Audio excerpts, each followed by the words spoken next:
Hello everyone and welcome back to another retro gaming video. February is almost over and luckily I've got all my games for February that I've been collecting. Again, I am collecting Nintendo 64 games and PlayStation 1 games this year, or mostly. I'm trying to do, 2 games a month per console, so 4 games per month, 2 Nintendo 64 games, 2 PlayStation 1 games. Occasionally, I might pick some other stuff up as well. But I have all my February stuff here. I'm going to go in the order that it was received. So earlier in the month, the first PlayStation 2 or PlayStation 1 game, I should say, I picked up was Tomb Raider 2. So I've played Tomb Raider 2 on PC. I never owned it on PlayStation, and the case is a little bit beat up, but the game runs fairly well. The game doesn't control particularly well anymore. I found the controls to be actually really difficult to actually play. I think I remember playing it on PC, and I felt it was a little bit easier with just like a keyboard. But we got the manual there. There's the disc. One really interesting thing with the manual is it has. Let me just close that. So instruction booklet, but it has. And in here you would find your basic, your controls and all that. But it has this really interesting Tomb Raider merchandise catalog, and everything in here. These are 1997 prices, so we're looking at like a bomber jacket that costs $475 or $450 depending on what size you get. A $500 Tomb Raider watch, a $175 Tomb Raider watch, a $200 backpack, a $40 coffee mug, stainless steel tumbler mug, a $37 water bottle. There's like a briefcase at $75, $200 sunglasses. The t-shirts are actually, there are 15 and 18 or 17 and 20. But again, imagine these prices in 1997. So this is fairly, and I don't know what this will be adjusted for inflation. But it was just a kind of an interesting thing. However, there's all this Tomb Raider merchandise in here. Still has a registration card in it. But there's when they did the Tomb Raider Witchblade comic crossover. I think it was a Top Cow comics, right? Yeah, Top Cow. There's some ads for Death Trap Dungeon and the Ninja in there as well. So kind of like an interesting manual. There's Fighting Force on the back. I don't think Fighting Force 64 is out yet, so they probably wouldn't be advertising that in the PlayStation version anyway. And part of the cases came off, so I may have to swap this into a better case at some point. And with my PlayStation 1 games this year, I'm trying to get games that are complete. So basically case, manual, and of course game. But yeah, first game for the PlayStation 1 this year, or for February, is Tomb Raider 2. I never had it on console, but played it on PC. Next game up is actually a Nintendo 64 game. So we have Hey You Pikachu. This is actually the first game I've gotten off. I've gotten this on eBay. It actually had came with like a little plastic case and like a nice little like side label. But get a closer look at the cartridge here. So there is Hey You Pikachu. I remember renting this from Blockbuster. I want to say it was like in the year 2000. Came with a microphone adapter, and the microphone, I don't remember the voice recognition being particularly good, and it's still not great. But there's that, and also along with that, because it's completely unplayable without it, I picked up the VRU as well. So this is the only game that uses this piece of hardware, but had to go through a process of getting this. So like I ordered one, it was labeled as a VRU, and I got sent a VRS instead. So right here on the back it'll say VRU. VRU is the American one, or North American. The VRS is actually the Japanese one, and I was sent a Japanese one. Wasn't listed as being Japanese, but I had to get a refund on that, send it back, and get the English VRU. Basically, so this is the English version or North American version of this game, and it will not function. The game will load up, but you can't actually use it if you have the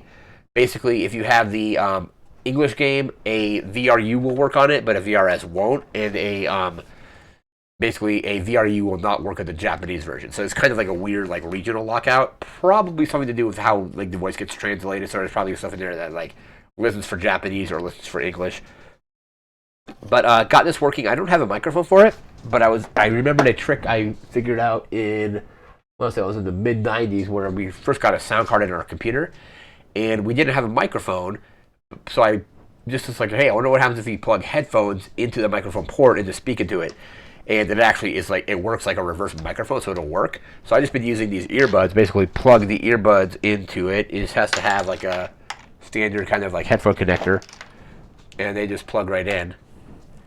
And then you basically just speak when you are doing it on the N64. You hold the Z button in, and you can speak into this, and then it'll actually work. It's actually pretty interesting. And then I guess like any kind of like head or microphone that has that connection should theoretically work in the VRU. So I played that for a little bit. Like I said, the voice recognition isn't particularly great still, but it's a fun game. And I remember like renting it from Blockbuster, getting to the level where they eat soup, and if you make the soup wrong, like Charmander like starts coughing everywhere. It's kind of funny. But came in this like nice little case, so I can slide in there.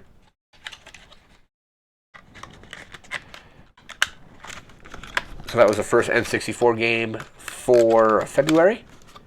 And then into our second PlayStation game here. Oh, before we get to that second game, here's Devil Dice. I talked about this one last time. This one actually finally showed up maybe about a week or so ago. So it showed up a little bit late. But it's a really good puzzle game. Probably one of my favorite puzzle games on the PlayStation 1. There's the back. Basically, it's just you're moving around the play area, matching dice up and creating combos and things like that.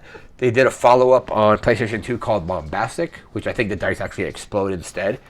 But yeah, Devil Dice is I want to say it's a fairly underrated puzzle game. One of my favorites on the system. But the second game I got for February for PlayStation 1 is Colony Wars. So I never played Colony Wars back when it came out. I remember reading, I think it was on a Electronic Gaming Monthly from like 1997, that it was one of their best rated games that year. And I've only played like a mission or two of this, but it's actually really good. So basically it's a really kind of fairly deep space combat game.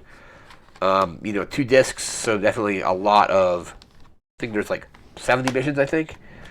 Yeah, so like strategically, advance through more than 70 non-linear missions with over 5 endings. So it's 2 discs. This case is a little bit beat up here. There's a crack on it, but I think like this was like with tax and shipping was like maybe like $12. But you got your manual there. So Colony Wars. I remember EGM just rating it really highly that year. I think it was like Game of the Month for whatever month it was released in. But yeah, you just got your manual. And basically, it's a like space combat game where you're like doing like dogfights. You have various ships with like weapons and all kinds of different weapons and stuff. It's pretty sweet.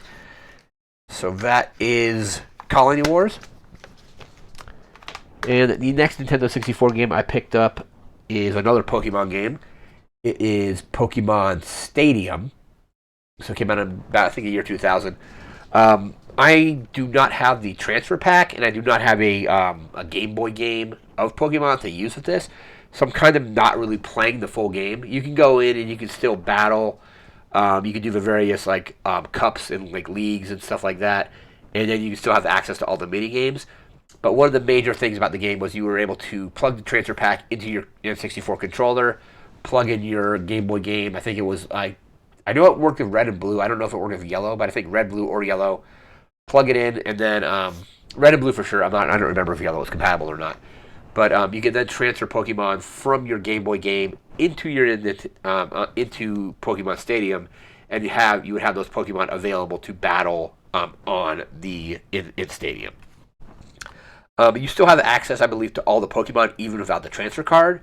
But the attacks aren't going to be as optimized as they might be had you trade the Pokemon in the Game Boy game and then transferred it over.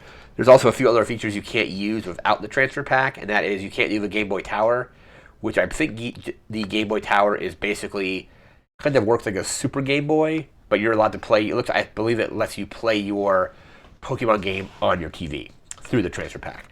Another thing is there's one thing where Professor Oak will look through your Pokédex from the Game Boy game, and he'll like basically like grade it. You can't do that without the transfer pack. So basically, I'm kind of only playing a portion of the game. But pick this one up. It usually goes for quite a bit. This was like $26, I think. So it wasn't super cheap, but I've seen it go for a lot more. And the seller that I bought it from, I think they're just starting up their eBay store, or their eBay store is very new. They have like zero feedback, so usually that's kind of like a red flag. But I was just like, well, I'm gonna give this person a shot. We'll see how it goes. Like, eBay has pretty good buyer protection and all that, so if something goes wrong, I can just like get a refund hopefully. But got the game, loaded it up, played through several of the different like cups and all that.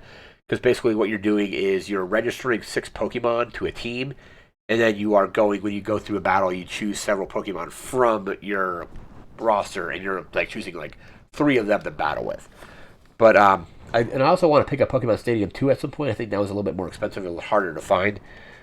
But yeah, the original Pokemon Stadium right here. Let's see if that wants to focus. But yeah, Pokemon Stadium, pretty fun game. And I think that was it. So, oh, actually, I have one other bonus game I picked up. I just got it today, actually. So, haven't got to fire it up yet, but we just finished watching the Book of Boba Fett a couple weeks back, and then remembered Star Wars Bounty Hunters. This is actually not part of my monthly, like PlayStation 1 or N64 games. This is just a game I wanted to pick up, and I, found it on eBay, picked it up. It was like $15, complete. So, you got your manual, you got your disc there. I never actually played Bounty Hunter. I just remember seeing videos of it, and it looks like a pretty cool like Star Wars action game. So I'm looking forward to actually giving this one a shot. But yeah, kind of Book of Boba Fett kind of reminded me of being like, hey, what was that Star Wars Bounty Hunter game? I never actually got to play it. It came out on GameCube as well. I think I've read that the GameCube version looks better. GameCube generally, like if it was like a cross release, it would usually look better on the GameCube. I remember Resident Evil 4 looking still playing well on the PlayStation 2, but looking better on GameCube. I had it on GameCube, and I think remember like seeing like comparisons of it between the GameCube and the PlayStation 2, and having it look a little bit better on GameCube. But Star Wars Bounty Hunting, looking forward to playing that. You basically just play around with Jango Fett, looks like various like bounties and stuff. So that is this month's game. So again, for N64, we had Hey You Pikachu and Pokemon Stadium. And then for PlayStation 1, and I'll even show, so like the last game for January showed up, so we had Devil Dice. And then for February, we had Tomb Raider 2 and Colony Wars. Again, I need to get a better case on this Tomb Raider disc because part of it's kind of cracked already, but game works, so case is kind of not super important, and I have a bunch of like just CD cases I can use in place of that. But that's gonna do it for this video. I have stuff kind of lined up, showing up for March. I believe I ordered. So far, I've ordered Wayne Gretzky hockey. And I think it's called NOS or N2O. N2O. It's a almost like Tempest-like rail shooter. I remember seeing advertisements for it in EGM back in like 1998. There's like a kind of like a guy with a gas mask, and I think that the music is by the Crystal Method. So that seems like it would be pretty interesting. Once those games show up, and I'll be doing a video in March with my kind of like the stuff I've purchased.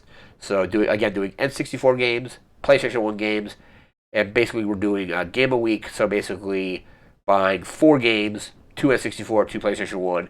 And just like adding it to my collection and playing them. I'm having a lot of fun playing these. I definitely haven't played Bounty Hunter yet, so I'm probably going to fire that up when this video is done. But that's going to do it for this video. Remember to like, comment, share, and subscribe. See you next time. Thanks again for watching, and have a good one.